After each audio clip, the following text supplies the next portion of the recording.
फरमाते हैं कि मैं ना मजदूर लेने गया, बगदाद के चौक में मजदूर बैठे होते थे।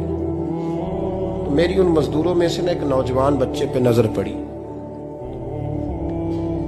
बड़ा कमजोर सा वजूद था, लेकिन चेहरे पर इबादत का निशान था। माथा बताता था कि नमाज का बड़ा ख्याल रखता है। मैं उसके करीब गया। चेहरे भी बड़ा कुछ बताते हैं ना, चेहरों में भी बड़ी रानाई होती है। फरमाते हैं मैं करीब गया, मैंने उसको कहा बेटे मजदूरी करोगे? तो कहने लगा मजदूरों में बैठा हूं तो हुजूर मजदूरी के लिए ही तो बैठा हूं। तो मैंने कहा कि चलो फिर। कहने लगा नहीं मेरी कुछ शर्तें।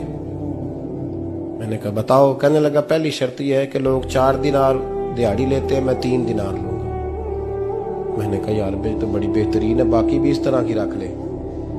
उसने कहा हुजूर दूसरी शर्त यह है कि मैं आपकी मुकम्मल बात मानूंगा, लेकिन जब अजान हो जाएगी फिर आपकी नहीं सुनूंगा। तीसरी बात उसने ये की कि हुजूर मैं आपके घर में काम करूंगा पर आपके किसी सवाल का जवाब नहीं दूंगा। कहते मैंने कहा यार तू बड़ा अजीब है, शर्तें तो मालिकों की होती हैं। कहने लगा जी बहरहाल मैं शर्तें लगा के जाता हूं। फरमाते मैं उसे घर ले आया। काम मैंने उसको बताया तो जो काम मजदूर सारे दिन में करता है ना, उसने 2 घंटे में कर दिया। हमारे मजदूर सिगरेट पीने में भी तो आधा घंटा लगाते हैं, वो चाय पीने जाएं तो पौना घंटा। वहां उनको भी तो दयानतदारी करनी चाहिए कि नहीं करनी चाहिए? ने मुआहदा किया है ना जी, तो पूरा उतरना चाहिए ना। कहते 2 घंटे में। अब काम जब बंदा शुरू कराता है तो काम और निकल आता है। कहते काम मैंने उसको और बता दिया, वो करने लगा। उसने मिट्टी निकाल के रखी थी बाहर रास्ते में, तो अजान हो गई जोर की। उसने वहीं कुदाल छोड़ी कही और चलने लगा। तो मेरा बेटा कहने लगा इसको जरा बराबर कर दो। कहने लगे चुप कर जा, तेरे बाप से बात हुई थी, जब अजान होती है तो मैं किसी और की नहीं सुनता, सिर्फ अल्लाह रसूल की सुनता हूं। कहते मस्जिद चला गया, नमाज पढ़ के आया तो दोपहर का वक्त था। मेरी बीबी कहने लगी इसको को खाना खा ले। कहते हमने कहा खाना खा लो। तो कहने लगा मैंने रोजा रखा हुआ, रमजान भी नहीं था, नफली रोजा रखा हुआ। फरमाते हैं शाम हुई, मैंने 3 दिनार दिए। तो मैंने कहा तेरा नाम क्या है? कहने लगा मैंने आपसे कहा था मैं किसी सवाल का जवाब नहीं दूंगा। वो चला गया। अगले दिन मैं फिर लेने गया उसे, काम कुछ और निकल आए। तो लोगों ने बताया वो सिर्फ हफ्ते वाले दिन आता है। मैंने कहा क्यों? कहने लगे जी वो कहता है मेरा हफ्ते का खर्चा 3 दिनार है, जब 3 दिनार कमा लेता हूं तो बाकी सारा टाइम अल्लाह रसूल की जिक्र में गुजार दिया करता हूं। फरमाते हैं जी अगले हफ्ते मैं फिर लेने गया। मैंने पूरा हफ्ता इंतजार किया कि काम उसी से कराना है। मैं जब गया तो मैंने कहा चलो। कहने लगा मेरी शर्तें याद है ना? और मैंने कहा याद है भाई, साथ चल।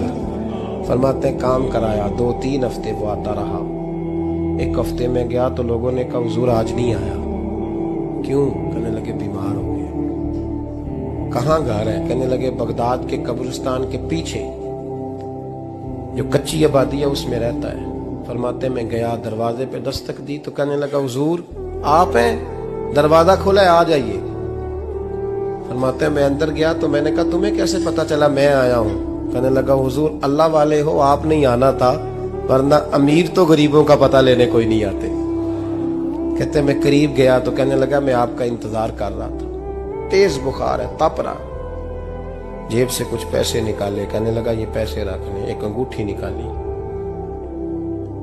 कहने लगा हुजूर आज रात को मेरा इंतकाल हो जाएगा, इन पैसों का कफन खरीद के सुबह जनाजा पढ़ के मुझे दफन कर देना, और जब दफन करो तो ये अंगूठी लेके असर के बाद हारून रशीद के पास जाना।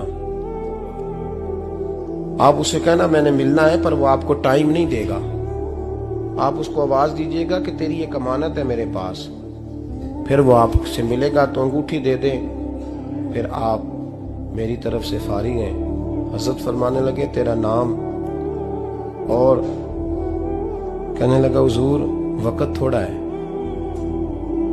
आज रात मैंने जाना है, बड़ी लंबी माफी मांगनी है रब करीम से, अगर मुनासिब समझे तो मुझे अपने रब से तन्हाई कर देने। फरमाते हैं मैं आ गया पर उसकी बातों ने मुझे सारी रात सोने नहीं दिया। फरमाते हैं सुबह बड़ी मुश्किल से सूरज निकला, मैं गया दरवाजे पे हाथ रखा तो दरवाजा खुला हुआ था। अंदर दाखिल हुआ तो खुशबुएं मेरा इस्तकबाल कर रही थी। जब चेहरे से कपड़ा हटाया तो उसका तो इंतकाल हो चुका। इंतकाल हो चुका है, ऐसे है जैसे किसी का दीदार करके सोया। कहते मैं तो 2 आदमी ले गया था जनाजे पे, पर पता नहीं दुनिया किधर किधर से आई, कहां कहां से। अखा जदों मीटियां जमाना मैनू रोवेगा, अपना ते अपना बेगाना मैनू रोवेगा। फरमाते हैं मैं तो 2 बंदे ले गया था, पर पता नहीं मखलूक कहां कहां से आई। जनाजा पड़ा, दफन किया। हारून रशीद के पास में असर के बाद गया। मैंने बुलाना चाहा पर बादशाह था, मेरी तरफ देखा ही नहीं। मैंने उसको कहा तेरी एक अमानत मेरे पास है।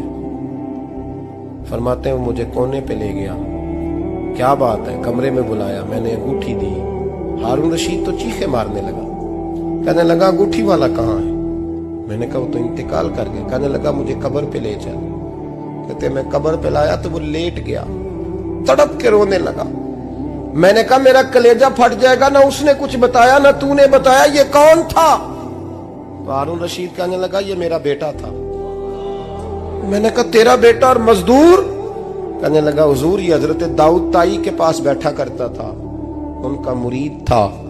मुझे रोज कहता था अब्बा तूने बड़ी दुनिया इकट्ठी कर ली है, मरते वक्त तुझसे टांगे समेटी नहीं जाएंगी, इतना हिसाब नहीं तू दे सकेगा।